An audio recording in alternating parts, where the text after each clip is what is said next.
මේ උතුම් ධර්මදේශනයේ ප්‍රඥා නාලිකාව තුළින් විකාශය කිරීමට ප්‍රචාරය කිරීමට ධර්මදානය සිදු කිරීම සඳහා කොට්ටාව නවගමුව කොටිකාවත්ත ඉහළ බෝමිරිය පහළ මාපිටිගම සහ මීරිගම කල්ෙලියේ පදිංචි පූරගම පවුලේ සහෝදර සහෝදරයන් විසින් මෙම ධර්මදානය සඳහා දායකත්වය දරා තිබෙනවා. උතුම් වූ ධර්මදානවලින් ජනිත වන්නා වූ මහා පුණ්‍ය ශක්තිය 2020 9 මස 26 දින හදිසි අනතුරකින් අභාව ප්‍රාප්ත වූ ඉංගිරිය මහා ඉංගිරිය ජයමිනි නිවසේ පදිංචිව සිටි චමීර මදුරංග කූරගම ආදරණීය පුතණුවන්ගේ තෙමස්පූර්ණ පින්කම වෙනුවෙන් පුතණුවන්ට මතු භවයකදී මෙවැනි අකල් මරණයකට පත් නොවි භවගාමී කෙලවර නිර්වාණ සුවය ලැබේවා.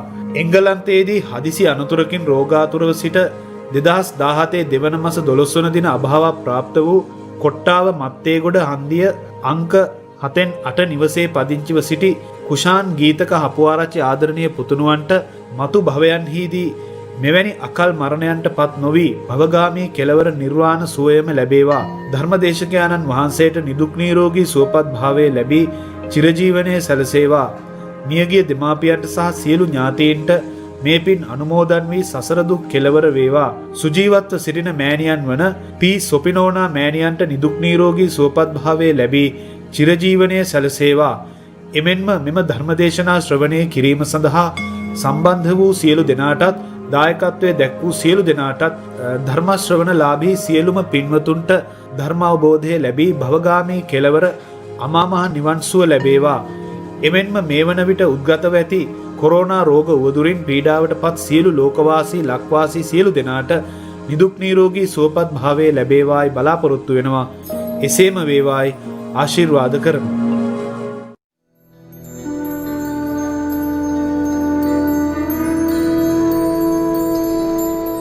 නමෝ තස්ස භගවතෝ අරහතෝ සම්මා සම්බුද්දස්ස නමෝ තස්ස භගවතෝ අරහතෝ සම්මා සම්බුද්දස්ස නමෝ තස්ස භගවතෝ අරහතෝ සම්මා සම්බුද්දස්ස. හේතු පටිච්ච සම්භූතං හේතු බංගහා නිරුජ්ජති. මෙම ධර්මානුශාසනාව සඳහා අනුග්‍රහක දායකත්වයේ ධර්මින් සවන් දෙන නරඹනු ලබන සදහැවතුන් ප්‍රමුඛ සිටින්නා වූ මෙම ධර්ම දේශනාවට සවන් දීමට සම්බන්ධ වෙන සදහැබර පින්වතුනි,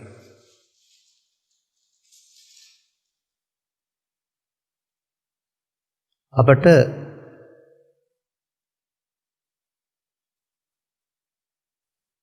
මේ සමාජයේ ජීවත් වෙන විට මාර්ගෝපදේශකත්වයන් ලැබෙනවා. මවගින් පියාගෙන්, පූර්වළමාවිය ගුරුතුමියගෙන්, පාසල් ගුරු මණ්ඩලයෙන් එහාට මේ ආදී වශයෙන් වෘත්තියකට ගියාපම වෘත්තිය සම්බන්ධයෙන් පළවෘත්ත ලබා ඇති අයගෙන් ඒ ලැබෙන මාර්ගෝපදේශකත්වය මත තමයි අපි ජීවිතය ගොඩනගා ගන්නේ. මේට අමතරව විශේෂ මාර්ගෝපදේශකත්වයක් තිබෙනවා බෞද්ධයින් සඳහා බුදුරජාණන් වහන්සේගේ. ඒ අර සියලු මාර්ගෝපදේශකත්වයන් යහපත් දේවල් බැහැර කරන්නේ ඇයි? නමුත් ඊට වඩා සාමාන්‍යයෙන් අපි ඔකට අද කතා කරන්නේ සුපිරි කියලා. ජීවිතේ වඩාත් සාර්ථක කරගන්න සුපිරි වූ මාර්ගෝපදේශකත්වයක් තමයි තථාගත බුදු පියාණන් වහන්සේ ලබා දීලා තිබෙන්නේ ජීවත් වෙන මනුස්සයින් සඳහා. අවාසනාවකට එහෙම ජීවිතේ ලස්සන කරගන්න දේශනා කරලා දුන්න මාර්ගෝපදේශකත්වයක් ධර්මයක් කියලා බොහෝ දෙනාට වැටහෙන්නේ නැහැ. ඒක ඉතින් ඔවුන්ගේ අවාසනාවක් වශයෙන් තමයි අපි දකින්නේ. ඒ වගේම මේ අපේ ලංකාව තුළ පාලි භාෂාවෙන් සංග්‍රහ වෙලා තිබෙනා වූ ත්‍රිපිටක සූත්‍ර දේශනා අදාළ අර්ථ නියතාකාරයෙන් පැහැදිලි වෙන ආකාරයට 100%ක්ම සිංහලට පරිවර්තනය වෙනවද කියලත් යම් විටක මට හිතෙනවා. මොකද මාගදී භාෂාවෙන් භාවිතා කළ මේ දේවල් වලින් පෙන්වන්න හදපු කාරණා සමහර විට අපි දන්න භාෂාවකින් අපහසු වෙන්න පුළුවන්. ඒ නිසාම මේ සිංහලයි පාලියයි දෙකම ආරක්ෂා වෙන එකත් ඉතාම හොඳයි කියලා තමයි අපි දකින්නේ. අප දකින්නේ අපේ ඇස් වලින්. එවිට අපි පුද්ගලයන් වශයෙන් ඉපදිලා ජීවත් වෙලා මිය යනවා. මේ පුද්ගලයන් වශයෙන් ඉපදී ජීවත් වෙලා මිය යන එකම හේතුඵල වශයෙන් දකින්න බුදුරජාණන් වහන්සේ උගන්වා තිබෙනවා. ඒ හේතුඵල වශයෙන් දැකීම තුළ අවශ්‍ය ඵලයක් ඇති කරගන්නත් අනවශ්‍ය ඵලයක් ඇති නොකරගෙන ඉන්නත් පුළුවන් ජීවිතේ. දැන් ඔය ගාථා පද දෙකක් මම ගත්තේ හතරක් තියෙන තැනකින්. නමුත් මේක මම ගත්තෙත් ওই කාරණාව සම්පූර්ණයෙන් පැහැදිලි කරන්න. මේ ගාථා පද දෙකේ පැහැදිලි කරන්නේ හේතුන් සමූහයක් එකට හමු වීමෙන් හටගන්න බව සහ ඒ හේතුන් හටගන්න නැත්නම් නිරුද්ධ වෙන බව. නමුත් මේක වර්තමාන සමාජයේ භාවිතා වෙන ආකාරයේ නොගැඹුරු ආකාරات මම සවන් දීලා තිබෙනවා. අපි මේක ඒ ඔබ සවන් දුන්නා වූ නැගඹුරු ආකාරයේ ඔස්සේ ඔබ දැනට මුහුණ දීලා තිබෙන්නා වූ තත්ත්වයේ හේතුඵල ඔස්සේ තව එහාට විග්‍රහ කරගන්න බලමු. අවමගුල්ලුස්ස වලට යනවා නේද?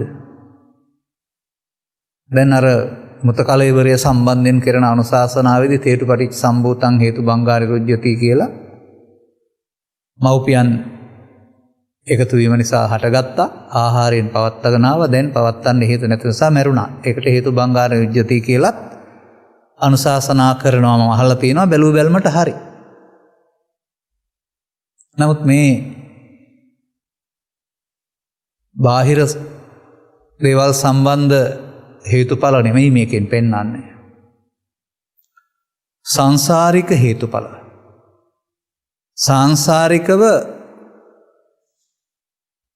අපි මේ විඳින්නේ ඵලයක්. ඔබ මෙලොවට ඇවිදින් මේ විඳින්නේ ඵලයක්. මේ ඵලයේ ඔබට පේන හේතු ටිකයි තියෙන්නේ.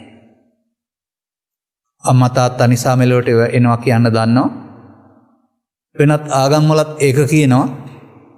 නමුත් මේ මව් කුසක පිළිසඳ ගැනීමේදී තුන්වැන්නාගේ පැමිණීමක් කියන වචනෙන් ගන්ධබ්බ පච්චපට්ඨිතෝ හෝති කියන වචනෙන් තවත් සංසාරික හේතුවක් එතෙන්ට එකතු වෙන බව පෙන්නනවා.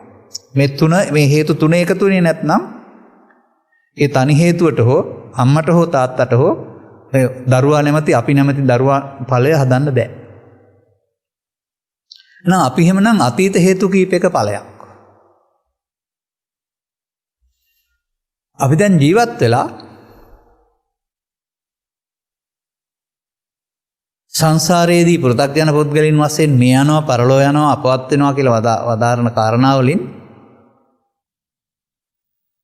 වර්තමාන හේතු එකතු කරලා අනාගත ඵලයක් සකස් කරනු ලබනවා. එතකොට වර්තමාන හේතු එකතු කළොත් අනාගත ඵල පියේවි වර්තමාන හේතු එකතු නොකළොත් අනාගත ඵල ලැබෙන එකක් නැහැ. අපි ඒකට යන්න ඉස්සර වෙලා ජීවිතය තුලත් හේතුඵල හොයලා බලමු. මන්දයත් සම්පූර්ණ බුදු සමයේම හේතුඵල න්‍යාය තුල විග්‍රහ කරගෙන අවශ්‍ය ඵලය ඇති කරගන්න පුළුවන් අනවශ්‍ය ඵලය අතහරින්න පුළුවන්. අනවශ්‍ය ඵලයක් නම් ඒකට අදාළ හේතු එකතු කරන්නේ නැත්නම් අතහරින්න පුළුවන්. මේ ජීවිතය තුළ මෙහෙම බලන්න. කුඩා දරුවෙකුට ජාතිය පිළිබඳ ආගම පිළිබඳ රට පිළිබඳව කුලය පිළිබඳව මොනම ප්‍රශ්නයක්වත් නැහැ. ඒ කියන්නේ උන්ට ඒවා ප්‍රශ්නයක් ඇති කරන හේතු බවට පත් වෙලා නැහැ. නමුත් මේ ජීවත් වෙන්න යාමේදී මේ ලෝකේ පවතින සිදුවීම් ටිකක් තියෙනවා. ඒවා ආගම් ભેදයකින් තොරව මේ ලෝකේ ඕන තැනක සිදු වෙනවා. අටලෝ දහම කියලා අපි කියනවා. මේ අටලෝ දහමට මුහුණ දෙන්න සිද්ධ වෙන විට අපට අප විසින් තමයි ඒක හොඳ හතරකටයි නරක හතරකටයි බෙදාගන්නේ. එතකොට ලාභ අලාභ සැප දුක් නින්දා ප්‍රශංසා යසායස කියන කාරණේ ලාභය සැප යස ප්‍රශංසා අපි කැමති විදිහෙන් හේතු වශයෙන් එකතු කරගන්නවා. අලාභ අයාස ආයස නින්දාව දුක කියන දේවල් අපිට ළඟට එන්න එපා අපි කැමති නෑ කියලා ප්‍රතික්ෂේප කරමින් හේතු වශයෙන් එකතු කරගන්නවා. මේ ළමා කාලයෙන් පස්සේ අපි මේ හේතුඵල එකතු කරන හැටි. මේ එකතු කර ගැනීමේදී අපට නොදැනෙන්නට අර කැමති එක කෙරෙහි ඇල්මකුත් අකමැති එක කෙරෙහි ප්‍රතික්ෂේප කිරීමකුත් එකතු වෙනවා. ඒ නිසා අපි අපට යහපතක් වෙනවට කැමති. අපේ දරුවන්ට අපේ අයට යහපතක් වෙනවට කැමති. යහපත සැලසෙන්න ගත්තාම ගොවිතැන්පත් සරුවීමකින් හෝ තවත් ශාස්ත්‍රීය බවකින් අපට විතරක් නෙමෙයි සමස්ත සමාජයටම යහපත සැලසෙනවා. අයහපතක් සැලසෙන්න ගත්තාම ගම් වතුරකින් හෝ තවත් පීඩාවකින් හතුරන් විතරක් නෙමෙයි අපටත් වෙනවා. නමුත් අපේ හේතු එකතු කිරීම තොර යහපත කැමති අපට විතරයි විරුද්ධවාදීන්ට යහපත සැලසෙනවට අපි කැමති නැහැ. අයහපත කැමති විරුද්ධවාදීන්ට විතරයි අපට අයහපතක් වෙනවට කැමති නැහැ. ඒ අපි එකතු කරන හේතු වල හැටි. මේ හේතු අතර ජීවිතයක් සඳහා තිබෙන සුන්දර සම්බන්ධතා කීපයක් තියෙනවා. පළවෙනියෙන්ම එක මව්කුසකින් බිහි වෙලා එකට ජීවත් වෙන සහෝදරත්වයේ සම්බන්ධතාවය. දෙවෙනුව ඔවුන් මව්පිය බවට පත්වීම තුළ දූ දරුවන් සමග ඇති වෙන සම්බන්ධතාවය. මේ සම්බන්ධතා අතර සුන්දරතම සහ දැඩි බැඳීමකින් යුක්ත සම්බන්ධතාව. මේ සම්බන්ධතා තුළ අර එක මේ දැක්මක් ඇති හිමියකෙන හිමිනමක් ගාවට ආවයි කියනවා පුද්ගලයෙක් මේ ජීවිතයට ආදර්ශ පාඨයක් ලියා ගන්න. ඊට පස්සේ මේ පුද්ගලයා ආදර්ශ පාඨයක් ලියලා දුන්නයි කියලා කියනවා. ඒක තිබෙන්නේ පියා මැරේ පුතා මැරේ මුණුබුරා මැරේ කියලා. ඔයවක මේ මැරෙන එක කොහොමද මේ ආදර්ශ පාඨයක් වෙන්නේ කියලා. ඇයි බලන්න ඕකේ. පියා තමයි වැඩිමල් මේක කෙනා. එයා ඉස්සරලා මැරෙනවා. ඊට පස්සේ පුතා වයසට ගිහින් මැරෙනවා. ඊට පස්සේ මුණුබුරා වයසට ගිහින් මැරෙනවා. ඒක අභිවෘද්ධිය සිදු වෙන්න ඕන දෙයක් නේ. නමුත් පියා සිටේදී පුතා හරි මුණුබුරා හරි මැරුණොත් එහෙම ඒක අභිවෘද්ධිය පිණිස හේතු වෙන්නේ නැහැ. ඒක කනගාටු වෙන්න හේතු වෙනවානේ. කියලා කිව්වයි කියලා. අන්න ඔබේ ජීවිතවලටත් මේවා බලපානවා. මව්පියන් වශයෙන් වැඩිහිටියන් වශයෙන් තමන් ජීවිතයෙන් සමුගන්නවා ඇරුණාම තමන්ගේ දරුවන් සමුගනීමේ කියලා කවදාවත් හිතන්නේ නැහැ. නමුත් මේ සියල්ල සිදු වෙන්නේ පියා මැරේ පුතා මැරේ මුණුබුරා මැරේ ක්‍රමයට නෙවෙයි. මුණුබුරත් මැරෙන්න පුළුවන් පුතත් මැරෙන්න පුළුවන් පියවර ජීවත් වෙන්න පුළුවන්. ඒවත් හේතුඵල එතකොට. එහෙනම් අපිට කැමති විදිහට සිදුවෙන්න බලාපොරොත්තු වුණොත් ලෝකේ අපට කැමති විදිහට සිදු නොවන විට අපට කනගාටුවක් දුකක් එනවා. එහෙනම් අපට සිදුවීමට මුහුණ දෙන්න ඉගෙන ගන්න වෙනවා.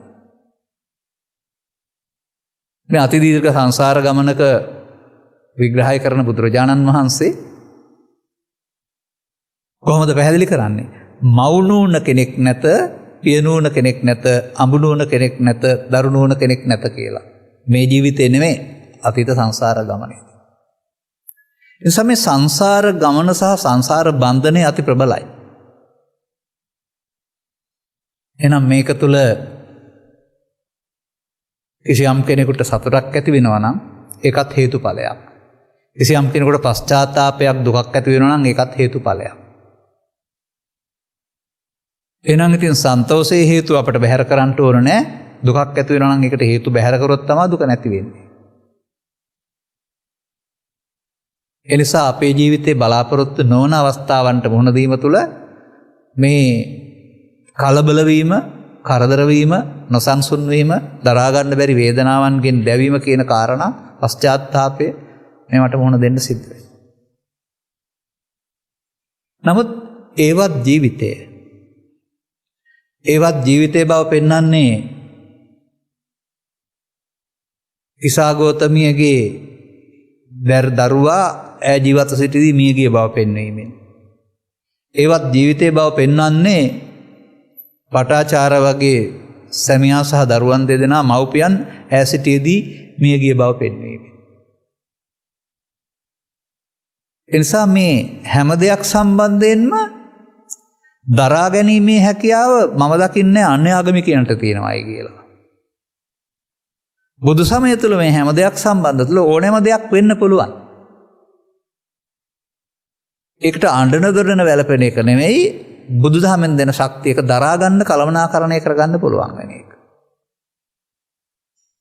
ඒ නිසා අකාලේ ඥාතිවරයෙක් දරුවෙක් පරලොසපත් වුණොත් එහෙම ඒක බරපතල සංවේගයක් කනගාටුවක් නැවත නැවත මතක් කරමින් විඳවන එකක් බවට පත් වෙනවා කෙනෙකුට. සමීප තමන්ගේ අයට.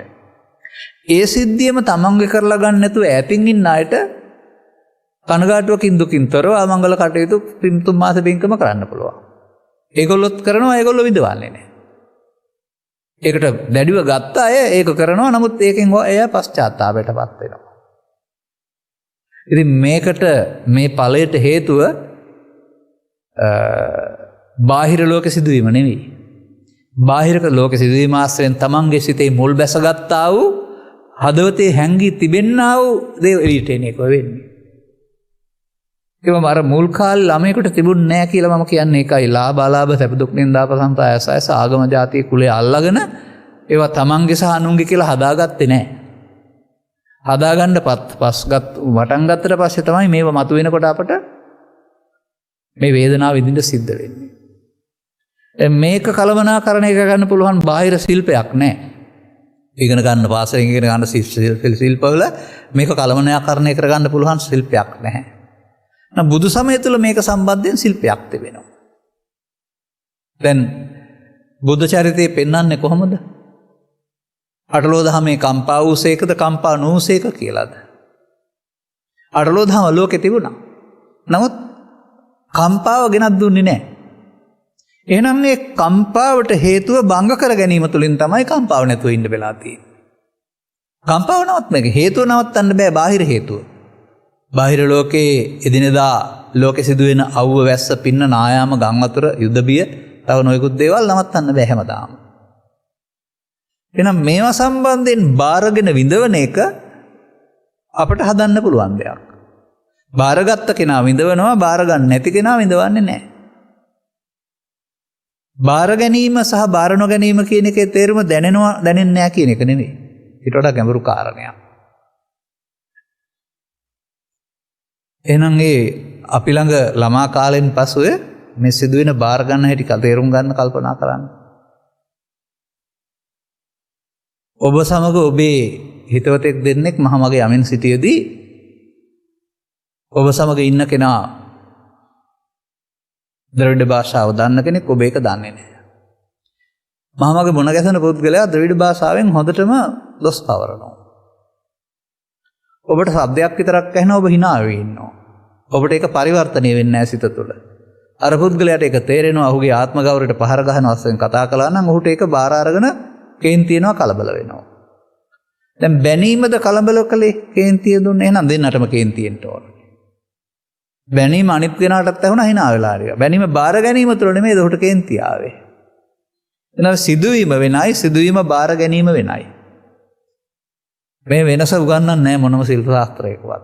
එහෙනම් අපිට බාර ගැනීම තුළින් තමයි මේ කලබලයේ කරදරේ සිදු වෙන්නේ. එහෙනම් අපිට ඒක ජීවිතේ දිගු කාලීනව හුරු කරන්න වෙනවා බාර නොගෙන ඉන්න.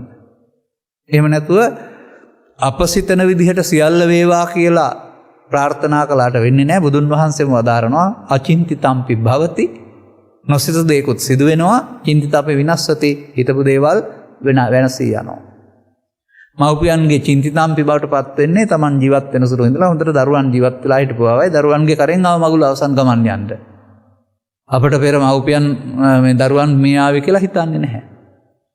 නමුත් 83 සිට 2009 දක්වා පැවතුනා වූ යුද සමයේදී මව්පියන් ජීවත් සිටීදී දරුවන් ජීවත් සිටීදී අපගේ කරවල් වලින් කී දෙනෙක් අකාලේ ගියාද?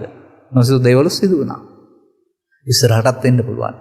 ඒවත් එහෙම වෙන්න පුළුවන් කියලා හිතාගෙන අපිට ඒ පිළිබඳ මුහුණ දීමේ ශක්තියක් ඇති කර ගැනීම තමයි බුදුදහමෙන් ගන්න ඕන. එහෙනම් හිත හදාගන්න ඉගෙන ගන්න ඕන. ඒකට වෙන හිත හදාගන්න බෑ කියලා හරියන්නේ නැහැ. එහෙම දේවලුත් වෙන්න පුළුවන්. අතීතෙත් වුණා, වර්තමානෙත් වෙනවා, අනාගතෙත් වෙනවා. අනික ඔබ දෙදෙනෙකුට පමණක් සිදුවෙන දෙයක් නෙවෙයි ඒක. ඒක හැමතැනම සිදු වෙන්නේ නැහැ. කලාතුරකින් එහෙම වෙන්න පුළුවන්. එදාට අපිට කොන්ද කෙලින් තියාගෙන ඉන්න පුළුවන් දෙයක් තමයි බුදු සමෙන් පෙන්වන්නේ. අපි ඒක ගත්තේ නැතුවම ওই අටලෝ දහමේ කම්පාව තමයි දුක කියලා කියන්නේ. දුක නැහැ කියන්නේ අටලෝ දහම නැහැ නෙමෙයි කම්පාවක් නැහැ කියන එක. මේ தත්වයන් තේරුම් ගන්න ඔබට තව ටිකක් එහාට මම මේ කරුණ පැහැදිලි කරන්න කැමතියි. මේ හේතුඵල මෙතනින් එහාට. එහෙමනම් මම මතක් කළා ඔබට මෙලොවට ආවේ මව්පියන් හේතුවක්. නමුත් ඔබගේ කර්ම ශක්තියත් හේතුවක්. අතීත ජීවිත එකතු කරා වූ කර්ම ශක්තිය කියන්නේ පව් වලට නෙමෙයි. ඔක්කොම ශක්තියට. පාප කර්ම, පුණ්‍ය කර්ම, ධාන කර්ම මොනවා හරි කර්ම ශක්තියක්. ඒක හේතුවක් එකතු කරගත් එක. අපි අතීතයේ ගත වෙච්ච එකක් නිසා ඒ ගැන හොයන්න නැතුව ඉමු. හොඳයි. ඔබ මේ සමාජයේ ජීවත් වෙලා ඉන්නකොට අනාගතය සකස් වෙන හැටි දකින්නවද? මම මේ කතා කරන්නේ ඔබේ ජීවිතයේ අනාගතය නෙමෙයි. ජීවිතෙන් එහා පැත්තට අනාගතය. දරුවන්ට මරණය බියක් නෙමෙයි, අපාය දිව්‍ය ලෝකේ ප්‍රශ්නයක් නෙවෙයි. නමුත් ආගම්භේදයකින් තොරව මුහුකුරා යන විට තරුණ මහලු මැදිවිය බවට පත් වෙන විට ජීවිතයට කැමති, මරණයට අකමැති. ඕන කෙනෙක්. අකමැති නිසා මරණයෙන් එහා පැත්තටත් ඉන්නවට කැමතියි. දැන් මරණයට පත් වෙන බවක් දන්නවා, ඊට එහාටත් ඉන්නවට කැමතියි. එහෙනම් බුදුන් වහන්සේ වදාරනවා සබ්බේසං ජීවිතං පියං. හැබැයි ඉතින් මරණයෙන් එහා පැත්තට අපට කයෙන් ඉන්න බෑ. නමුත් මේ ජීවිතය තුළ අපි මොනවා හරි හේතු එකතු කළොත් ඒ ඵලය තමයි අනාගතය කියන්නේ. හොඳයි. ඔබ අහලා තියෙනවද මේ මනුස්ස වර්ගයාට නැත්නම් සත්වයින්ට මරණින් එහා පැත්තට බුදු සමය තුළ මොන ඵලද ලැබෙනවයි කියන්නේ? මම දකිනවා ඵල තුනක් හම්බ වෙනවා. තුනම හම්බ වෙන්නේ නැහැ. එක්කෙනෙකුට එකයි හම්බ වෙන්නේ. නමුත් තුන් ආකාරයක ඵල හම්බ වෙනවා. මේ ඵල විග්‍රහ කරන්න පුළුවන් වෙන්නේ අපි බුදුදහමේ උගන්වලා තිබෙනා වූ තුන් භවයේ ඔස්සේ. තුන් භවයක් උගන්වන්නේ බුදු සමයේ. තුන් භවයේ කාම භවයේ, රූප භවයේ, අරූප භවයේ කියලා කියනවා. කාම භවය කියන එක සතර අපායටයි, දිව්‍ය ලෝක 6ටයි, මනුස්ස ලෝකයට 11කට කඩලා තියෙනවා. රූපී බඹතල 16ක් සහිත උත්පත්ති ස්ථාන 16ක් රූප භවය කියලා කියනවා. අරූපී බඹතල 4ක් සහිත උත්පත්ති ස්ථාන 4ක් අරූපී භවය කියලා කියනවා. ඒ ඵල මේවායේ ඔබ ඉන්න, මේවට ඔබ යන්න මෙහි හේතු එකතු කරන්න ඕන. එහෙනම් සංසාරයේ මේ හේතුඵල. හොඳයි. කාම භවය කොහොමද විග්‍රහ කරන්නේ? කාම භවය විග්‍රහ කරනවා දෙආකාරයකට. පව් හේතුවේ විපාකයේ දුක් විපාක, පින් හේතුවේ විපාකයේ සැප විපාක. එහෙනම් අන්න පව් නැමැති හේතු එකතු කරනවා පුද්ගලයා ජීවත් වෙන්න ගිහින්. එහෙනම් ඔහුගේ ජීවිතේ පව් පුරවා ගන්නවා. එතකොට ඒවා තමයි ඔහුට මතක් වෙන්නේ. දවල්ට මතක් වෙන්නෙත් ඒවා, නිින්ද ගියා මතක් වෙන්නෙත් ඒවා. කය අතහැරෙනකොට මේ මතකයේ ආශ්‍රයෙන් තමන් හදාගත්ත ලෝකයක් තියෙනවා. එතකොට පව් හේතුවෙන් පරලෝ යනවා, පවෙන් පරලෝ යාම. පව් හේතුවේ ඵලය. පව් හේතුවයි ඵලය පරලෝ ගිහින් සෝකායස්ස බෙදෝ පරම්මරණා දුක්ගතින් උප්පජ්ජති. ඒ දුක්ගතින් කියන්නේ දුක් සහගත ඇති තැන් කියන එක තව විග්‍රහ කරගත්තාම සතර අපායත් පත් වලින් එකකට.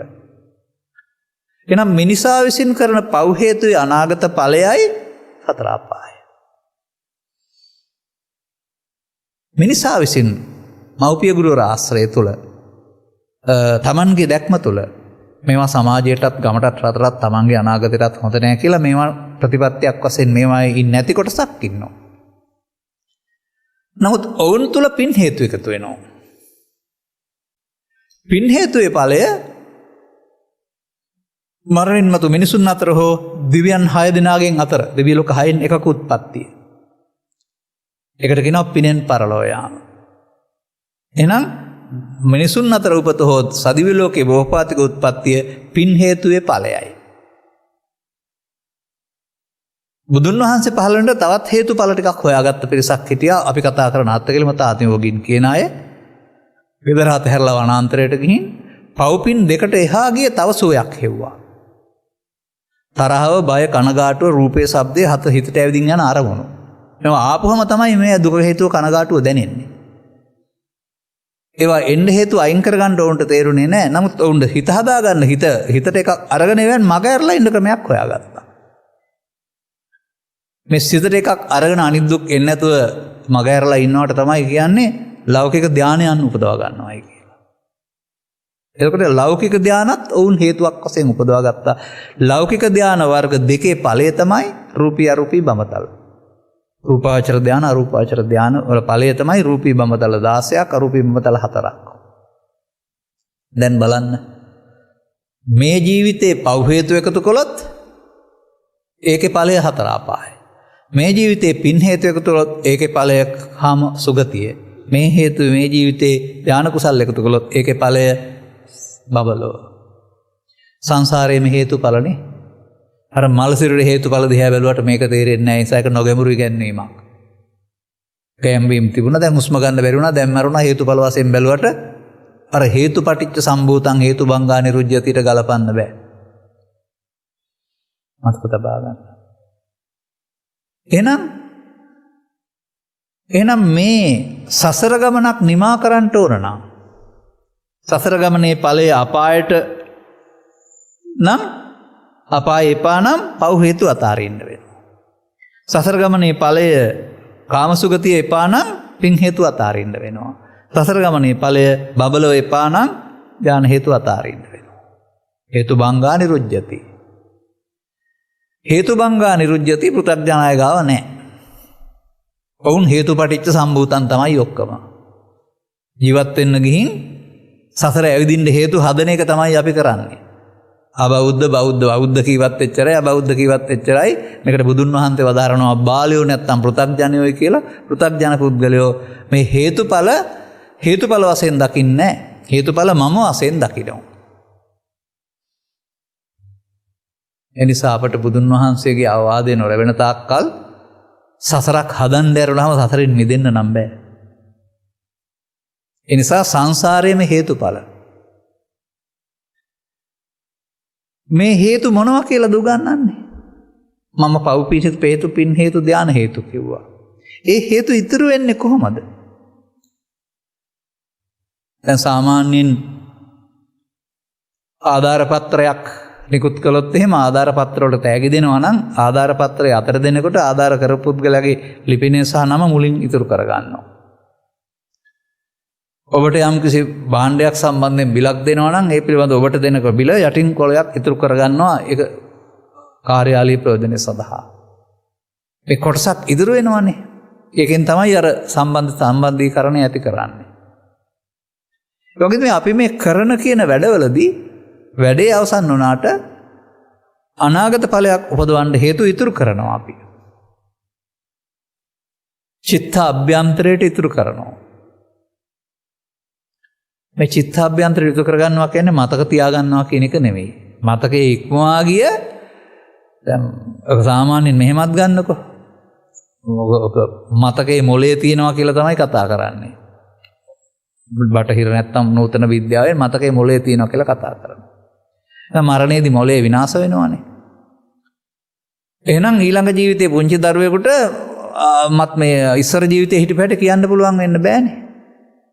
100ක් කතා කළේ නැති වුණාට අවුරුදු 3ක් 4ක් ඇතුළත සමහර දරුවෝ මම මෙහෙ නෙමෙයි හිටියේ මගේ අම්මා තාත්තා මෙහෙ කියලා හොයලා බලපුවම ඇත්ත. එහෙනම් මොලේ සෛලාශ්‍රයෙන් මතකය කියන එක මේ ඊට එහා ගිය ගැඹුරට ගිය සෛලාශ්‍රයෙම තියෙන එකක් නෙමෙයි. උදව් වුණාට ඊට එහාට සෛලවල තියෙන එකක් නෙමෙයි. ගැඹුරට බැස ගැනීමක්. දරුවට අවුරුදු 3ක් 4ක් 5ක් යනකොට පරණ જાති මතක නැහැ. අලුතෙන් අම්මා තාත්තා එකතු වෙනකොට අරක අමතක වෙලා යනවා. නමුත් දරුවෙක් නිකන් ඉන්නකොට මේ ලෝකේ ගන්න අරමුණු නැත්නම් ටිකක් කරලා යනකොට ඉබේ උට කියවෙනවා හිටපු තැන. එහෙනම් ඒක ඒ තියෙන නිසානේ. එහෙනම් මේක නිකන් අර මේ පරිගණකයක දත්ත විද්‍යුතයට එකතු කරනකොට වගේ අපි මේ අරමුණු තුලින් මේවා එකතු කිරීමක් තියෙනවා අත නොහැරෙන විදිහට. කොහොමද මේවා එකතු කරන්න කියලා හොයාගන්න ඕන. මේ සම්බන්ධයෙන් අපට ඊතරම් ගැඹුරු අවබෝධයක් සාමාන්‍ය ජනතාවට නැහැ. දැන් අපි කියනෝනේ මරණින් පසු උපදිනවා කියලා. අපි ඔකට පුනරුත්පත්තිය කියලා කිව්වට ඒ වචනේ සම්පූර්ණයෙන්ම වැරදි. ඒක Hindu දහමට අදාළ දෙයක්. අපි ඒකට පාවිච්චි කරන්නේ පුන කියන්නේ නැවත භව කියන්නේ වීම. පුනබ්බව. මේ හේතුන්ගේ ඵලය කියන එකේ තේරුම මෙහෙන් එහාට කවුරුවත් යනවා කියන එක නෙමෙයි. අර පුනරුත්පත්තිය කියන එකේ මේ ආත්මෙහි යනවා කියලා කියවෙනවා. දැන් බුදුදහමෙන් සඳහන් කරන්නේ පුනරුත්පත්තියක් නෙමෙයි පුනබ්භවයක්. මේ හේතු එහි ඵල. එතකොට ඒක කොහොමද වෙන්නේ කියලා දැනගන්න ඕන. මේ පිළිබඳව බුදුන් වහන්සේගේ ඉගැන්වීම් තියෙනවා මෙන්න මෙහෙම. සෝපාදානස්සකෝ අහං වච්ච උත්පත්තිං පඤ්ඤාපේමි නොඅනුපාදානස්ස. වචගත පිරිවැජේ මම මේ සත්වෙින්ද උත්පත්ති පනවන්නේ උපාදාන තියෙනවා නම්. උපාදාන නැති විට උත්පත්ති පනවන්නේ. අන්න දැන් උපාදානයේ හේතුවයි උත්පත්තිය ඵලයයි. දැන් මොනවද උපාදාන කරගන්නේ? පවෙන් නම් පරලෝ යන්නේ පව් උපාදාන වීමෙන්. පිනෙන් නම් පරලෝ යන්නේ පින් උපාදාන වීමෙන්. ධානෙන් නම් පරලෝ යන්නේ ධාන උපාදාන වීමෙන්. උපාදානේ බයං දිස්වා ජාති මරණ සම්භවේ. සත්වෙින්ද ජාති මරණ දුක් ගෙනත් දෙන්න උපාදානේ බියක් වශයෙන් දැක ඔබට උපාදානෙන් මිදෙන්න පුළුවන් නම් ජාති මරණ නැහැ. දැන් හේතු පටිච්ච සම්භූතා සම්භූතං වලට එන්නේ උපාදාන කර ගැනීමෙන් ජාති ජරා මරණ හමු වේ. උපාදානෙන් මිදීමෙන් ජාති මරණ වලින් මිදෙන්න පුළුවන් වෙයි. ඒක තමයි බුදු සමයෙන් උගන්වන එක. එහෙනම් අනාගත පැවැත්මට හේතු එකතු කරලා කාටවත් සතර ගමන නිමා කරන්න බෑ. තුන් ආකාර හෝ Tamanne තියෙන ආකාරයෙන් හේතු එකතු කිරීම නවත්තන්න පුළුවන් වෙන්න වෙනවා. අනාගත ඵලයේ එපා නම් අපායේ එපා නම් මම කියවනේ ඒකට අදාළ හේතු එකතු නොකර ඉන්න ඕන. කාමසුගතිය එපා නම් ඒකට අදාළ හේතු එකතු නොකර ඉන්න ඕන. බවලෝ එපා නම් ඒකට හේතු එකතු නොකර ඉන්න ඕන. නමුත් මේ හේතු එක නොකර ඉන්න හැටි තථාගතයන් වහන්සේ පහළ වෙනතුරු ගෙදර දොරේ හිටිය උගතුන්ට පඬිතුයන්ට කැලේට ගිහින් හිටපු ධානලාභීන්ට බැරි වුණා. ඔවුන්ට හේතු පොඩ්ඩක් යට කරගන්න පුළුවන්. පව් හේතු යට කරගෙන, පින් හේතු යට කරගෙන ධාන හේතු වලින් පරලෝ යන්න පුළුවන් වෙලා හිටියා. පවිනුත් යන්නේ පරලෝ, පිනුත් යන්නේ පරලෝ, ධානෙත් යන්නේ පරලෝ, කයෙන් කවුරුත් යන්නේ නැහැ. හේතුයේ ඵලය. ඔන්න බුදු සමයේ හේතුඵල විග්‍රහ කරන හැටි. එනම් ඔබට ඔබේ ජීවිතේ තුලත් හේතුඵල වශයෙන් හොයාගන්න පුළුවන්. අපි කියමුකෝ මෙහෙම. ශරීර සෞඛ්‍ය සම්පන්න ජීවිතයක් තිබෙනවා. ශරීර සෞඛ්‍ය සම්පන්න ජීවිත අගදක්කාම තියාගන්න ඕන නම් ඒ නිරෝගී බව නැවති ඵලය නිරෝගී බවට හේතු එකතු කිරීමෙන් පුළුවන්. නමුත් අනවශ්‍ය ආහාර ගන්න ගියොත් හරි මත්පැන් දුම් පානයට ගියොත් හරි ඔබ වැරදි හේතු එකතු කරනවා. එතකොට අනාගත ඵලයේ රෝගීනේ. එහෙමත් තේරුම් කරගන්න. අනාගත ඵලයේ හොඳ එකක් වෙන්න නම් ඒකට අදාළ හොඳ දේවල් නරක දේවල් එකතු කරොත් නරක ඵලය. යාදිසං වපතේ බීජං යාදිසං හරතේ පලං ගාතාවෙන් තියෙන්නේ එහෙමයි. යම් ආකාරයද බීජ වපුරන්නේ ඒ බීජවල තමයි අස්සන්න. සාමාන්‍යයෙන් ගම්බද විවාහරේ මේවට තියෙනවා කුරක්කම් කියලා જાතියක් තියෙනවා. කුරක්කම් වපුරපුවම කුරක්කම් හම්බ වෙන්නේ. මිනේරි වපුරපුවම මිනේරි හම්බ වෙන්නේ. වී වපුරපුවම වී හම්බ වෙන්නේ. එනම් පව් වපුරුවොත් දුක් විපාක, පින් වපුරුවොත් ලෞකික විපාක, ධාන වපුරුවොත් බබලෝ විපාක. මේ ඔක්කොම මොන බීජද? කර්ම බීජ. කර්ම බීජ රැස් කරන එක තමයි අපි කරන්නේ. ඊට එහාට බුදුදහමක් බොහෝ දෙනාට තේරෙන්නේ නැහැ. අපි මේක එපා කිව්වට පව් කර්ම බීජ රැස් කරන අය ලෝකේ නතර වෙන්නේ නැහැ. අපි මේක මෙහෙම කීවට පුණ්‍ය කර්ම බීජ රැස් කරන අය නතර වෙන්නෙත් නැහැ. නමුත් කර්ම ඉවර කරන මාර්ගයේ හේතු ඉවර කරන මාර්ගයේ තේරෙන්නේ නැත්නම් පව් කර්ම බීජ වලට වඩා පුණ්‍ය කර්ම බීජ හොඳයි. ඒ නිසා අපට මේ පෘථග්ජන මට්ටමේදී පුණ්‍ය කර්ම බීජ රැස් කරන එක වැරදි හෝ එපා කියන්න අයිතියක් නැහැ. නමුත් ඔබට මොන ඵලයද ඕන? ඒ ඵලයට අදාළ හේතු ඔබ එකතු කරන්න ඕන. ඔබට මොන ඵලයේද එපා? ඒ ඵලයට අවශ්‍ය හේතු බිඳින්න ඕන. හේතු බංගා නිරුද්ධති. දැන් එනම් සංසාරයේම පව් හේතු වල ඵලයයි, පින් හේතු වල ඵලයයි, ධාන හේතු වල ඵලයයි. නිර්වාණය මොන හේතුවේ ඵලයද? පව් හේතුවේ ඵලයේද, පින් හේතුවේ ඵලයේද, ධාන හේතුවේ ඵලයේද? එකක්වත් නෙමෙයි. එහෙනම් මේ නිර්වාණය නැමැති ඵලය ලබන්න ඕන නම් ඒකට අදාළ හේතු එකතු කරන්න ඕනනේ. මොනවද හේතු එකතු කරන්න වෙලා තිබෙන්නේ? ඔබ මේ දේශනාවට සවන් දීලා තියෙනවා නම් කලක් තිස්සේ අපි මේක පැහැදිලි කරනවා. මිනිසුන් අතරින් සිදුවෙන මේ ක්‍රියාකාරකම් හේතුඵල වශයෙන් දක්නකොට ඒක බුදුරජාණන් වහන්සේ කොටස් 4කට බෙදලා පෙන්නනවා. කන්නං කන්න විපාකං පව්කම් හේතුවයි විපාකය දුක් හේතුවයි දුකයි. කර්ම කන්න පාප කර්ම දුක් විපාක හේතුඵල. සුක්ඛං සුක්ඛ විපාකං පුණ්‍ය කර්ම හේතු ලෞකික සැප සම්පත් ඵලය. ධාන කර්ම හේතු ධාන සෝය. පාප කර්ම පුණ්‍ය කර්ම ධාන කර්ම තුනම එතකොට කර්ම ඵල. කර්ම හේතුවයි ඵලය මෙලොව වශයෙන් ගත් කල ප්‍රවෘත්ති විපාක කියනවා. පරලොව වශයෙන් ගත් කල ශෝකායස වේදෝ පරම්මරණා දුග්ගතින් සුග්ගතින් බ්‍රහ්ම සහව්‍යතං උත්පජ්ජති. කෙනෙකුට තේරෙනවා නම් එහෙනම් සසර ගමන නිමා කරන්න මේ එකම හේතුවක්වත් එකතු කරලා බෑ කියලා. තව මොකක් හරි හේතුවක් තියෙනවා. ඒකට කියනවා කන්නං කන්න විපාකං තස්ස පහනායා චේතනා සුක්ඛං සුක්ඛ විපාකං තස්ස පහනායා චේතනා කන්න සුක්ඛං කන්න සුක්ඛ විපාකං තස්ස පහනායා චේතනා. පව්කම් සහ විපාකේ ප්‍රහාණ කරන්න ඕනලු. පින්කම් සහ විපාකේ ප්‍රහාණ කරන්න ඕනලු. ධාන කර්ම සහ විපාකේ ප්‍රහාණ කරන්න ඕනලු. ඒකට කියනවා කර්ම රැස් කිරීමේ කර්මය නෙමෙයි කර්මක්ෂය කිරීමේ කර්මය. කර්ම රැස් කිරීමේ කර්මයේදී හේතු ඉදිරි කරලා ඵල ලබා ගන්නවා. කර්මක්ෂය කිරී කර්මයේදී කර්ම හේතු ඉවර කරපුවම ලෞකික ඵලය වෙනකොට ලෝකෝත්තර ඵලයක් ලබා ගන්නවා. ඒත් ඵලයක්. දැන් ගුරක්කම් වපුරලා වීවස් බලාපොරොත්තු වෙලා බෑනේ. බෞද්ධයෝ නිර්වාණය නැමැති ඵලය නම් බලාපොරොත්තු වෙන්නේ ඒකට අදාළ හේතු එකතු කරනවා වරුණාම සංසාරයට අදාළ හේතු එකතු කරලා හරියනවද?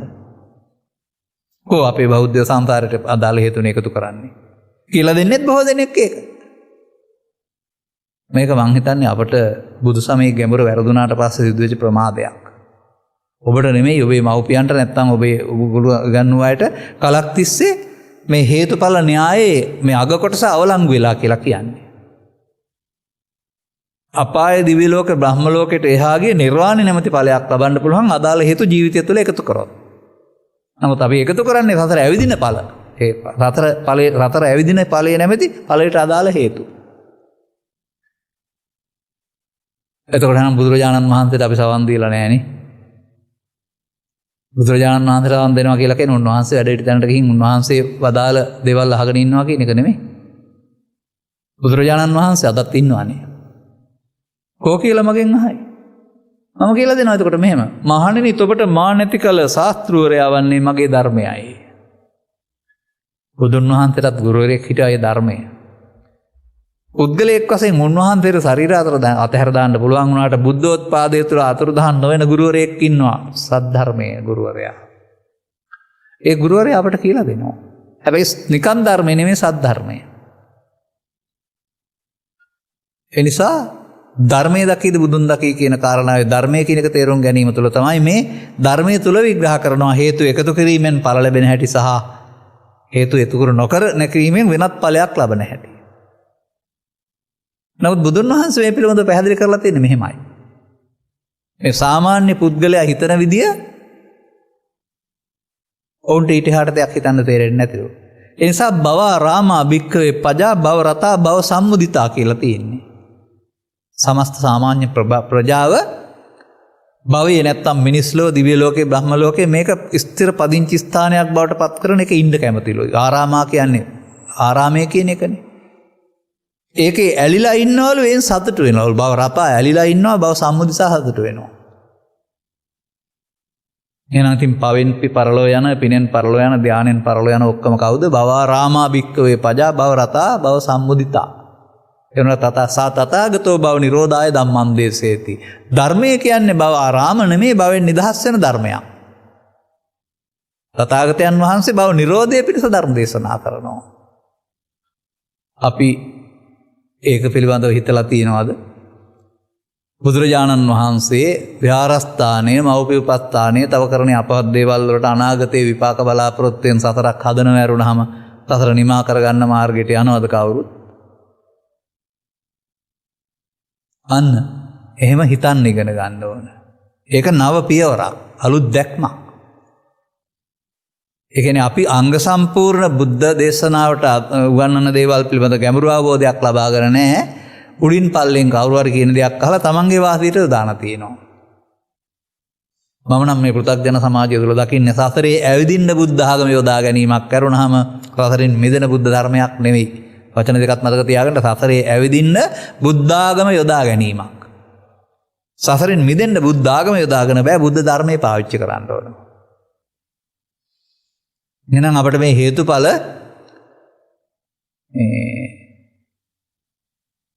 ලස්සනට ගලපන්න පුළුවන්. ඒ නිසා සංසාරයේ මේ හේතුඵල බුදුරජාණන් වහන්සේගේ ඉගැන්වීමෙන් පෙන්වන්නේ හේතු නිරෝධයෙන් ඵල නිරෝධය නැමැති ඵල. ඒකත් ඵලයක් තමයි. නමුත් ඒක හේතුන්ගේ ඵලයක් නෙමෙයි. මේවා සම්බන්ධයෙන් ඉගෙන ගන්න යනකොට අපට ටිකක් ගැඹුරු කරුණක් හදාරන්න වෙනවා. මේක මේ හේතුඵල නිරෝධය ශික්ෂාපද සංවරය තුළ ක්‍රියාත්මක වෙන්නේ නැහැ. ශික්ෂාපද සංවරය තුළ ක්‍රියාත්මක වෙන්නේ පව් හේතු වල පව් ඵලය නිරෝධ වීම විතරයි. දාන සීල භාවනා කියන්නේ හේතු ටිකක්. දාන සීල භාවනාවල ලැබෙන ඵල තියෙනවා. ඔබ අහලා තියෙනවද ඒක? පීනීමානි බික්කවේ පුණ්‍ය ක්‍රියා වත්තෝනි. මහණනි මේ පුණ්‍ය ක්‍රියා වස්තු කියලා තුනක් જાතියක් තියෙනවා. මොනවද? දානංච සමචරියංච මෙත්ත චිත්තංච භාවේ. නැත්නම් දාන සීල භාවනා. දානමයන් පුණ්‍ය ක්‍රියවත්තු, සීලමයන් පුණ්‍ය ක්‍රියවත්තු, භාවනාමයන් පුණ්‍ය ක්‍රියවත්තු. මේ හේතු. මේ හේතුඵල කොහොමද බුදුන් වහන්සේ පුණ්‍ය ක්‍රියවත්තු සූත්‍ර දෙකේ පෙන්වන්නේ?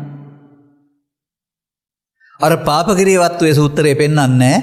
සතුන් මැරීම, හොරකම් කිරීම, නැත්නම් පස්පව් දස අකුසල ආනන්තරය අකුසල කර්ම හේතු එකතු කරපුවාම සෝකායස වේදෝ පරම්මරණ දුග්ගතින් උප්පජ්ජති. ඒක පාප ක්‍රියවත්තු වල ඵලයයි. ඊට පස්සේ මේ ජීවත් වෙනකොට මිනිස්සුયો පෘථග්ජන පුද්ගලයන් වශයෙන් මමත්වයෙන් අරගෙන උපාදානය තුළ කරන ක්‍රියා මම මේ පෙන්වන්නේ. අඩු දානේ අඩු සීලය, මධ්‍යම දානේ මධ්‍යම සීලය, ඉහළ දානේ ඉහළ සීලය. මේ තුනකට බෙදෙනවා මිනිස්සුගේ ක්‍රියාකාරකම්. ඒකච්චෝ පුද්ගලෝ ඉදපන වික්ක ඒකච්චෝ පුද්ගලෝ දානමය පුණ්‍ය ක්‍රියවත්තුන් පරිත්තං කතං හෝති. සීලමය පුණ්‍ය ක්‍රියවත්තුන් පරිත්තං කතං සුළුවෙන් කරනවා. අන්න හේතුව. සෝ කායස වේදෝ පරම්මරණා මනුස්ස දෝග භග්ගං උප්පජ්ජති. දුර්භාග්‍ය සම්පන්න මිනිසෙක් වෙනවා. අන්න ඵලය. දානමය පුණ්‍ය ක්‍රියවත්තුන්, සීලමය පුණ්‍ය ක්‍රියවත්තුන් මත්තසෝ කතං හෝති. දානයේ සීලයේ මධ්‍යම ප්‍රමාණයෙන් කරනවා. සෝ කායස වේදෝ පරම්මරණා මනුස්ස සෝභග්ගං උප්පජ්ජති. උපදිනකොටම කෑම්බීම් මැදුම් පැලඳුම් යාන වාහන තියෙන අම්මලාගේ දරුවෝ වෙලා උපදිනවා. අන්න ඵලය. දානමය පුණ්‍ය ක්‍රියවත්තුන්, සීලමය පුණ්‍ය ක්‍රියවත්තුන් අදිමත්තං කතං හෝති. ඉහළ මට්ටමින් කරනවා. සෝ කායස වේදෝ පරම්මරණා දිව්‍ය සහවතං උප්පජ්ජති. දෙවියන් අතර උපදිනවා. දැන් මේ හේතුඵල නේ. මේ හේතු අර ඵල. එහෙනම් අපිට පාපයෙන් පරලොව දානයේ සීලය දෙකෙන් මිනිසුන් අතර සහ දෙවියන් අතර උත්පත්ති ලබන්න පුළුවන්. හැබැයි ඉතින් කවුරුත් දන්නේ නැති තව කාරණයක් තියෙනවා. භාවනාවත් පුණ්‍යක්‍රියාවක් කියලා බුදුහාමුදුරුවෝ දේශනා කරලා තියෙනවා සතර උපදින්න තියෙන. ඒක එහෙම නැති නිසා වෙන්න ඇති අපේ අය දන්නේ නැත්තේ. භාවනාවක් නොවන මේ පුණ්‍යක්‍රියාවක් නොවන භාවනාවකුත් තියෙනවා පුණ්‍යක්‍රියාවක් වශයෙන් කරන භාවනාවකුත් තියෙනවා කියන මේ ප්‍රබෝධය සමාධිය දන්නේ නැහැ. ඇයි බුදුරජාණන් වහන්සේ විතරද භාවනා කළේ?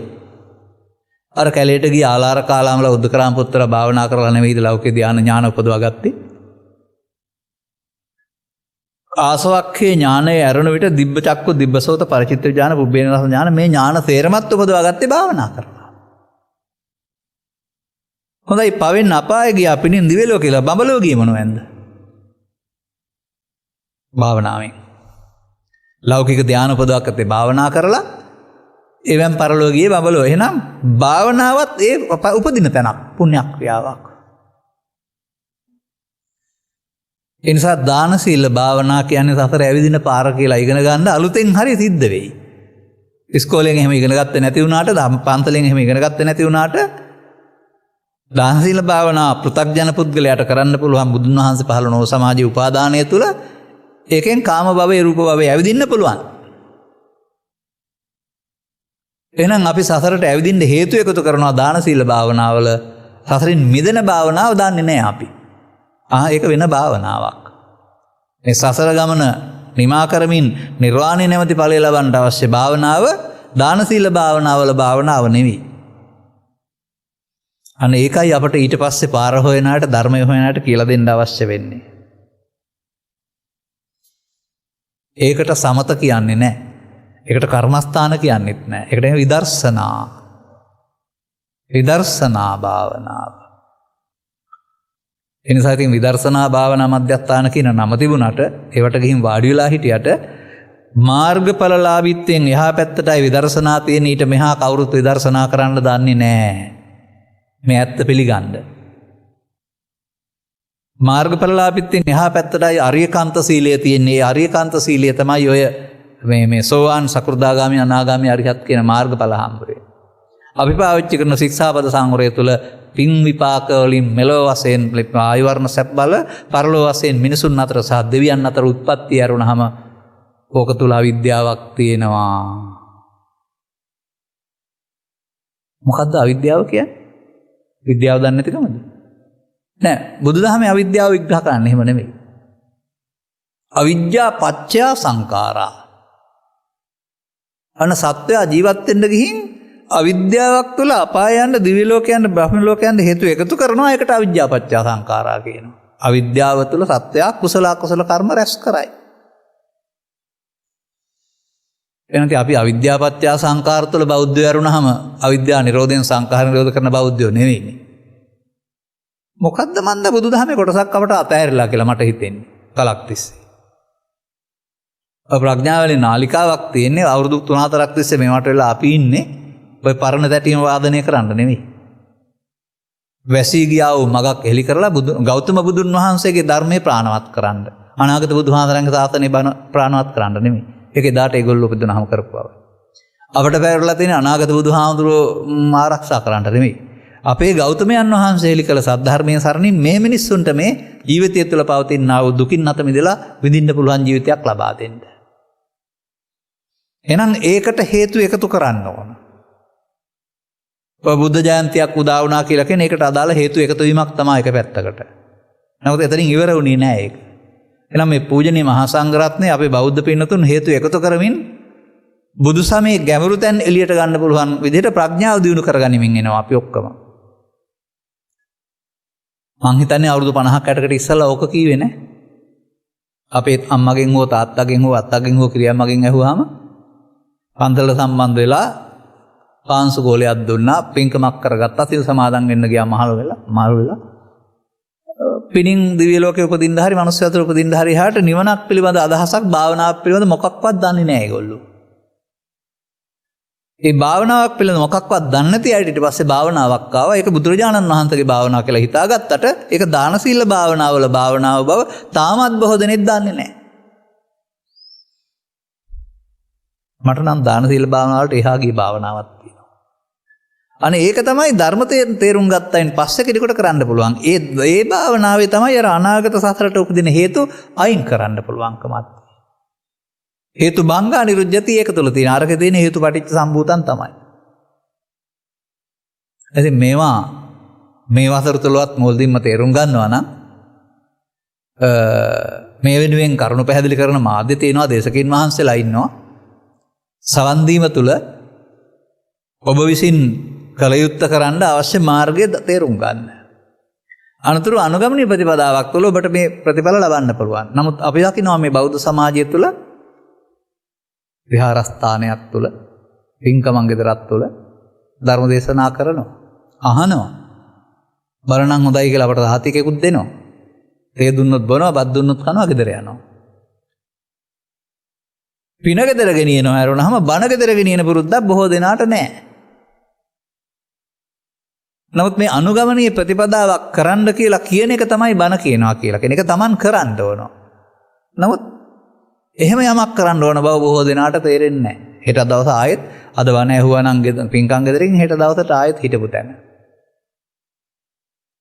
නමුත් ඔය ඉගෙන ගන්න ළමයි අවුරුද්දෙන් අවුරුද්දට පන්තියෙන් පන්තියට යනකොට අලුත් ගුරුවරයෝ උගන්වනකොට ඒ ඔස්සේ දැනුම එහාට ගෙනියනවා යරහම හෝඩියේ ඉන්නේ නැහැ, දෙකේ ඉන්නේ නැහැ. අලුතින් ගන්න දේවල් අරන් ඉස්සරහට යනවා. එහෙනම් මේ සසර ගමන නිමා කිරීම සහ ජීවිත තුළ තවත් එහාට යා යුතුයි, අනුගමනීය ප්‍රතිපදාවක් තිබිය යුතුයි කියනක තේරෙන්න වෙනවා.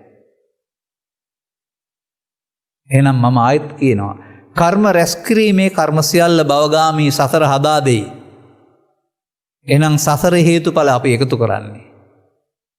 කර්මක් සේ කිරීමේ කර්මයේ බව නිරෝධගාමී ඒක සසර ගමන නිමා කරලා වෙයි. සමස්ත බෞද්ධයින්ම කර්මක් සේ කිරීමේ කර්මය මොකද්ද? ඒක මම කරන්නේ කොහොමද කියලා බණ අහලා ඉගෙන ගන්න. ඒකම ඕන නැහැ. අතක තියාගන්න. ඒකම ඕන නැහැ කියන හේතුවක් මම තියෙනවා.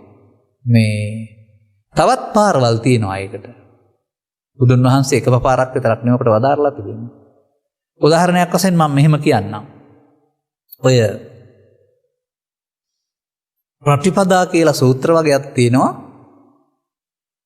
ඒකේ මේ ප්‍රතිපදා 3ක් උගන්වනවා. සූත්‍ර 10ක් විතර තියෙනවා, 7ක් විතර. ඉදිරියේදී මම ඕක එකකින් පැහැදිලි කරાવી. ඒවා කියවලා තියෙන නිසා කියන්න හිතේ තියෙන නිසා තමයි මතක් වෙන්නේ. මේ ප්‍රතිපදා තේරෙන භාෂාවෙන් මම කියන්නම්. නැත්නම් ඕක අර පාලි වචන ගත්තාම තේරෙන්නේ නැහැ නේ ඔයගොල්ලන්ට. එක ප්‍රතිපදාවකට කියනවා කාමසුකල්ලිකාන යෝගය. අනිත් ප්‍රතිපදාවට කියනවා අත්තකිලමතාන යෝගය. මේ දෙකට අයිති වෙන්නේ නැති ප්‍රතිපදාවට කියනවා මධ්‍යම ප්‍රතිපදා කියලා. මජ්ක්‍ධිමා ප්‍රතිපදා මේ සූත්‍රාටේ විග්‍රහ කරලා තියෙන්නේ කොහොමද දන්නවද? එකක් සතර සතිපට්ඨානෙන්, එකක් සතර ඉර්ධිපාදි වලින්, එකක් සතර සම්‍යක් ප්‍රදාන් වීර්යයන්ගෙන්, එකක් පංච ඉන්ද්‍රියන්ගෙන්, අනික පංච බල වලින්, අනික සත්බොජ්ජංගෙන්, අනික ආර්ය අෂ්ටාංගික මාර්ගයෙන්. ඒ කියන්නේ මේ එකකින් යන්න පුළුවන්. මේ හටම දැනගන්න ඕන නැහැ. බෝධිපාක්ෂික ධර්ම 37ම දැනගන්න ඕන නැහැ. එකකින් යන්න ඕන එකක් මජ්ක්‍ධිම ප්‍රතිපදාව කියලා තියෙනවා. ඔය අලුත් අවුරුද්ද ඉදිරියට ඉදිරිපත් කරන්නේ අදහසක් නේ දැම්ම කියන්නේ. එසා එකයි දැනගන්න ඕනේ. ඒ එකකින් එකක් වඩනකොට සතර සතිපට්ඨානේ වැඩුවොත් බෝධිපාක්ෂික ධර්ම 37ම වැඩෙනවා. හැබැයි සතර සතිපට්ඨානේ මහා අවුලක්. පොත් වලින් සිංහලට පරිවර්තනය කරලා. ඒ නිසා කාරණා හතර සම්‍යක් කරගන්න පුළුවන් නම් සතර සම්‍යක් ප්‍රදානෙදී ඊටු ටික ඔක්කොම වැඩෙනවා. එහෙනම් මජ්ක්‍ධිමා ප්‍රතිපදාවට තියෙන කර්මක්ෂය කිරීමේ කර්ම විතරක් නෙමෙයි. ඒ ඕන එකක් මජ්ක්‍ධිමා ප්‍රතිපදාව. අපිට මජ්ක්‍ධිමා ප්‍රතිපදා ලියන්න කියන්න පාඩම් කරන්න නෙමෙයි දැනගන්න ඕන අනුගමනය කරන්න කොහොමද කියලා. ලේසි එක තෝරගන්න. එහෙම නැතුව ඉතින් පෘථග්ජන පුද්ගලයන් වශයෙන් අපි මේ ලෝකේ ජීවත් වෙලා භවෝග සම්පත් හිමි කරගෙන සැපසේ ඉන්න කල්පනා කළාට ලාභාලාභ සැප දුක් නිന്ദා අපසම්තා කියන අටට හම්බ වෙන කම්පාව හම්බ වෙනවා. ඉස්සරහ ජීවිත වලටත් එහෙමයි. සද්ධර්මය හැම නුනොත් මොන රටක මොන ජාතික පුදුනත් දරුවන් වෙන්වීම නිසා, බිරිඳ වෙන්වීම නිසා, ආලාපාලු නිසා දෙන කම්පාව විඳින්න වෙනවාමයි. ඒක තමයි සතර දුක කියලා කියන්නේ. ධර්මය හම්බ නුනොත් ඒව නිසා හටගන්න මේ දුක විඳින්න වෙනවාමයි. ඒකට ධර්මයෙන් තමයි හිතේ දුකට හේතු අයින් කරලා දෙන්නේ. එතකොට ලෝක සිද්ධීන් නතර වෙන්නේ නැහැ. අරලෝ ධම කවදාවත් නතර වෙන්නේ නැහැ. නමුත් දුකටපත් වෙන හේතු හිතෙන් අයින් වුණාම අර සිද්ධීන්ම අඬන්නේ දොඩන්නේ එළපෙන්නේ නැතුව යුතුයකම් විට කිරීමක් වශයෙන් කරන්න පුළුවන්. මේ වෙනස තමයි බුදු සමයෙන් උගන්වනු ලබන්නේ. අපි එක බුදුන් වහන්සේ මේකට පැහැදිලි කරව දාරන්නේ මේ සසරට අපි ඇලෙනවලු. ඒ ඇලෙන එක අපට දුක් ගෙනත් දීමක් සිදු වෙනවායි කියන්නේ. බුදුරජාණන් වහන්සේ සසරේ කටයුතු ටික ඇලෙන්නේ නැතුව කරන්න පුළුවන් කියලා වදාරලා තියෙනවා. නොකරන්න නෙමෙයි පෙන්වන්නේ. ඇලෙන්නේ නැතුව කරන්න පුළුවන්. මේ වචන දෙක ඇලෙනවා කියන්නේ නැතුව පාලියෙන් පාවිච්චි කළොත් කොහොමද කියන්නේ? උපාදානස්සකෝ අහං වච්ච උත්පත්තිම් පඤ්ඤාපි මිනෝ අනුපාදානස්ස. එහෙම නැත්නම් උපාදා පරිත්තස්සනංචෝ භික්ඛවේ දේසිස්සාමි අනුපාදා පරිත්තස්සනං. උපාදානය කොට ගැනීමෙන් ඇලේ. එහෙනම් පශ්චාත්තාපේ. උපාදාන වූ අයට පශ්චාත්තාපේ තැවුල දේශනා කරමි. උපාදාන නැත්නම් තැවුල නෑ. ඉතින් එහෙනම් මේ ලෝකේ අපිට ජීවත් වෙන්න නැතුව ඉන්න, ආහාර ගන්න නැතුව ඉන්න කියලා නෑ. දරුවන් හදන්න නැතුව ඉන්න කියලා නෑ. විවාහ වෙන්න නැතුව ඉන්න කියලා නෑ. ඇඳුම් අඳින්න එපා කියලා නෑ. රස්සාවක් කරන්න එපා කියලා නෑ. අපි හිතන් ඉන්නේ ඒවත් බුදුහාමුදුරුවෝ කරන්න එපයි කිව්වයි කියලා. මට නම් තේරෙන්නේ එකම දෙයයි බුදුහාමුදුරුවෝ උපාදානය කරගන්න නැතුව ජීවත් වෙන්න කියලා විතරයි පෙන්නලා තියෙන්නේ. පාපේ උපාදානය හෝ පිනේ උපාදානය හෝ ධානයේ උපාදානය බව ගමන හදනවා. පාපේ උපාදානය හොඳටම නරකයි. ලෝකෝත්තර මාර්ගයේ තේරෙන්නේ නැත්නම් පිනේ උපාදානය කරගත්තට කවන්නේ. නමුත් පිනේ උපාදානෙත් මිදෙන්න වෙනවා. අන්තික ලෞකික ධානයේ උපාදානෙත් මිදෙන්න වෙනවා. ඒ නිසා මම මේකට අලුත් අර්ථයක් දක්වලා තියෙනවා කලක් තිස්සේ. අවසන් වශයෙන් මම ඒක කියන්නම්. මේ සමාජයේට සතුන් මරණ එක, හොරකම් කරන එක පාපයයි. මව්පිය උපස්ථාන කරන එක පිනයි. බැලු බැලමට හරි. නමුත් බුදුරජාණන් වහන්සේ දේශනා සූත්‍රය දේශනා කරමින් මිනිස්සු දන්නේ නැති පාපයක් පෙන්නනවා. කොහොමද පෙන්වන්නේ? තථාගතෝ භික්ඛවේ අරහං සම්මා සම්බුද්ධෝ දේ ධම්ම දේශනා පරියායන බවන්ති. බුදුවරු ලෝකෙට පහළ වෙලා අර්ථ වශයෙන් ධර්ම න්‍යාය දෙකයි පෙන්වන්නේ. එක පාපම් පාපකතෝ පස්සතාති. උන්වහන්සේ වදාළ පරිදි පාපයේ පාපයේ වශයෙන් දකින්න. අපි දන්න පරිදි නෙමෙයි උන්වහන්සේ වදාළ පරිදි. දැක්ක කෙනාට පාපම් පාපකතෝ දිස්වා පාපේ ලාමක වශයෙන් දැක්කා නම් තත්ත විරජ්‍යත විමුච්ඡත නිබ්බින්දතාපි පාපයෙන් නොඇලෙන්න ගැලවෙන්න මිදෙන්න. බුදු සමය සම්පූර්ණයෙන්ම පාපේ දැන පාපයෙන් මිදීම විතරයි. දැන් පාපය කියන්නේ සතුන් මරණ එකද කෙහෙල් කණක් කපන එකද? නෑ, ඒක වෙන්න බෑ එහෙනම්. එහෙනම් මම කියනවා මේකේ පෙන්වන ආකාරයට උපාදානයේ පාපයයි, උපාදානයෙන් මිදීම පිනයි නෙමේ කුසලයයි. මෙතෙන් එන්න කවදා හරි බණ තේරුම් අරගෙන. අනුගමනීය ප්‍රතිපදාව තේරෙන්නේ එතකොටයි. ඒ නිසා අපි තේරෙන තැනට බුද්ධ ආගම ගේන්න හදන්න එපා. අපි හෝඩියේ ඉන්නවා නම් හෝඩියට උසස් පෙළ විභාගෙ ගේන්න හදන්න එපා. මොකද හෝඩියට විභාගෙ ගේන්න බෑ. අපි උසස් පෙළ දක්වා යන්න ඕන. ඔය මේ ආරි සත්‍ය අවබෝධ කරන්න ඕන දේ තේරුම් ගන්න. බාල බුද්ධ ආගමක් හදාගෙන ඒක භවගාමී වැරුණාම භව නිරෝධගාමී වෙන්නේ නැහැ. ඒ නිසා පුද්ගලයන් වශයෙන් කටයුතු කරන්න එහා පුද්ගලයා ගාව හේතුඵල න්‍යායක් තියෙනවා.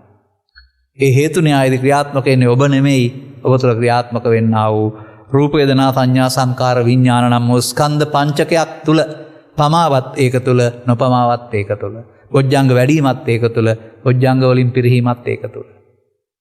ඒ නිසා තව ටිකක් එහාට ඉගෙන ගත්තාම ඔබට මරණයෙන් එහා පැත්තට ඵල විතරක් නෙමෙයි ජීවිතයේ දුක් නැමැති ඵලත් ඒ හේතු අයින් කිරීමෙන් අයින් කරන්න පුළුවන්. ඒ නිසා බුදුරජාණන් වහන්සේ වදාරනවා සුඛවග්ගේ පීති බක්කා භවිස්සාම දේව ආභස්සරායත. අපි මේ කිසියම් පරිබෝධයක් නැතුව සුවසේ ජීවත් වෙමු කියලා. දුකසේ ජීවත් වෙනවා කියලා නෑ. එහෙනම් දුක ළඟා කරලා දෙන්නේ උපාදානයයි. උපාදානය නැත්නම් සිදුවීම් සිදුවේවි අපට ගහක් ගලක් වගේ හෙලවෙන්නේ නැතුව ඉන්න පුළුවන්. හෙලවෙන්නේ නැහැ කියන්නේ කම්පා වෙන්නේ නැතුව ඉන්න පුළුවන් කියන එක. ඒක ජීවිතය තුළ අවබෝධ කරගත යුතු, ජීවිතය තුළ සාක්ෂාත් කරගත යුතු දෙයක්. ධම්මස පාදා ගැනීම සඳහා ඔබ හැම දිනාට මෙම කරුණු පැහැදිලිවීම උපනිශ්‍රේ වේවා හේතු ආසනාව වේවායි කියන ප්‍රාර්ථනය කරමින් කල් වේලා ගත යුතු ඇති බැවින් ධර්මානුශාසනාව මෙසේ අවසන් කරනු ලබනවා. අද මෙම ධර්මානුශාසනාව මෙම නාලිකාව තුළින් විකාශනය කිරීම සඳහා සහ ධර්ම දානමය කුසල කර්මය සඳහා කොට්ටාව නවගමුව කොටිකාවත්ත ඉහළබෝමිරිය පහළමාපිටිකම සහ මීරිගම කල්ෙලිය යන ස්ථානවල පදිංචි කූරගම පවුලේ සහෝදර සහෝදරයන් විසින් සදහැවර දායකත්වය දරා තිබෙනවා. ඔවුන්ගේ බලාපොරොත්තු අතර ප්‍රාර්ථනා අතර 2020 9 වෙනි මාස 26 වෙනි දින හදිසි අනතුරකින් අභාවප්‍රාප්ත වූ ඉංග්‍රීය මහ ඉංග්‍රීය ජයමනි නිවසේ පදිංචි වී සිටි චමීර මදුරංග කූරගම ආදරණීය පුතණුවන්ගේ තෙමස් පුණ්‍ය කර්මය පින්කම වෙනුවෙන් පුතණුවන්ට මතු භවයන්හිදී මෙබඳු අකල් මරණයකට රෝග පීඩාවකට පත් නොවි භවගාමී කෙලවර නිර්වාණ සුවය ලබා ගන්නට හේතු වාසනා වේවා කියලා ප්‍රාර්ථනා කිරීමටත් එංගලන්තයේදී හදිසි අනතුරකින් රෝගාතුරව සිට 2017 දෙවැනි මාස 12 වන දින අභාව ප්‍රාප්ත වූ කොට්ටාව මත්තේගොඩ හන්දිය අංක 7න් 8 නිවසේහි පදිංචිව සිටි කුසාන් ගීතක අපවාරච්චි ආදරණීය පුතණුවන්ට මතු භවයකදී මෙවැනි අකල් මරණයකට පත් නොවි භවගාමී කෙලවර ළඟා කර ගැනීමට අවශ්‍ය නිර්වාණ අවබෝධය ප්‍රාර්ථනා කිරීම සඳහා ධර්මදේශකයන් වහන්සේට නිදුක් නිරෝගී සුවය සහ චිර ජීවනයේ ප්‍රාර්ථනා කරමින්ද මියගේ දෙමව්පියන් සහ සියලු ඥාති හිත මිත්‍ර ආදීන්ට උපහාර දක්වමින් අවශ්‍යයට පුණ්‍යානුමෝදනා කිරීම සඳහාද සුජීවත්ව සිටින්නා වූ මෑණියන් වන පි සොපී නෝනා මෑණියන්ට නිදුක් නිරෝගී සුවපත් භාවය ලැබී චිර ජීවනයේ සැලසේවායි කියන ප්‍රාර්ථනා කිරීම සඳහාද එමෙන්ම මෙම ධර්මදේශනා ශ්‍රවණය කිරීම සඳහා සම්බන්ධ වූ සියලු දෙනාට දායකත්වයේ දරූ සියලු දෙනාටත් ධර්ම ශ්‍රවණලාභී සියලුම පින්නතුන්ටත් ධර්ම අවබෝධය ලැබී භවගාමීත්වය කෙලවර කරගන්නට අමාමහ නිවන් සුවය අවබෝධ කරගන්නට ලැබේවායි ප්‍රාර්ථනා කිරීම සඳහාද එමෙන්ම මේ වන විට උද්ගත ඇති කොරෝනා රෝග වදුරින් පීඩාවට පත් සියලු ලක්වාසී ලෝකවාසී ජනතාවට ඉන් මිදීමට අවශ්‍ය වාතාවරණයන් සැකසේවායි කියන ප්‍රාර්ථනා කිරීම සඳහාද මෙම දායකත්වයේ දරූ අය අදහස් දරා තිබෙනවා. එබැවින් මෙම ධර්ම දේශනාව දේශනා කරවා ගැනීමෙන් අනුග්‍රහක දායකත්වය දැරීමෙන් සවන් දීමෙන් ලෝට දහම් දාණය දීම තුළින් ජනිත කරගත්තා වූ මේ ආනිසංසයන් සහ අවබෝධයන් පළමුව ඔබේ නමින් මිය පරලෝකියා වූ අකල් මරණයන්ට ගොදුරුනා වූ දරුවන් ඇතුළු ඇති පරලොස්සපත්වන්ට යෙදුනා වූ ඥාති වර්ගය අතර යම්තාක් පින් කැමැති අය වෙත්නම් හැම දෙනා වෙනුවෙන් පරලොස්සපත් ඥාතීන් වෙනුවෙන් උපහාරයක් වේවා පින් කැමැති අය පින් අනුමෝදන් කරන ජීවිතය සුඛී සුවපත් කරගනිත්වා මතු උපදිනා ජීවිතවලදී මිනිසත් බව ලැබේවා ජීවිත මුලදීම බුද්ධ ආදී මහෝත්තම කල්යාණ මිත්‍ර සේවනය ලැබේවා ත්‍රිලක්ෂණී වැනි දහම් කරුණක කර්මක්ෂය කිරීම වැනි දහම් කරුණක අනුගමනීය ප්‍රතිපදාව තේරුම් ගන්නට ලැබීම තුළින් ඔවුන්ටත් භවගාමීත්වයේ කෙලවර කර ගන්නට අවශ්‍ය සකල දුක්ඛයන්ගේ නිමාව වන්නා උතුම් නිර්වාණ සෝයන් සැනසෙන්නට හේතු වාසනා වේවායි කියලා සාදු කියලා ප්‍රාර්ථනා කරන්න. ඒ වගේම සුජීවත්ව වාසය කරන්නා වූ වැඩිහිටියන් නිදුක් නිරෝගී සුවය චිරජීවනයේ ලැබේවා අනුග්‍රහක බෞතුන් වශයෙන් හැම දිනාටමත් උන් සුවය ප්‍රාර්ථනා කළා වූ හැමටත් මෙලොව වශයෙන් නිදුක් නිරෝගී සුවය චිරජීවනයේ ලැබේවා රැකිය ආදී කටයුතු සාර්ථක වේවා ශෝක පීඩා දුක් පීඩා දුරු කර ගන්නට ලැබේවා අනාගත බලාපොරොත්තු ඉටු වේවා කල්යාණ මිත්‍ර සේවනයන්ගේ අගේ වැටහේවා ත්‍රිලක්ෂණයන් වැනි දහම් කරුණක ගැඹුර අවබෝධ කර ගන්නට ලැබීම තුළින් ඔවුන්ට සකල දුක්ඛයන්ගේ නිමාව වන්නා උතුම් නිර්වාණ සෝයන් සැනසෙන්නට හේතු වාසනා වේවායි සාදු කියලා අදිෂ්ඨාන කරගන්න ප්‍රාර්ථනා කරගන්න. සබ්බිහිතයෝ වජ්ජන්තු සබ්බ රෝගෝ විනස්සතු මාතේ බවත් අන්තරායෝ සුඛී දීඝායුකෝ භව හැම දිනාටම තෙරුවන් සරණයි. බුද්ධං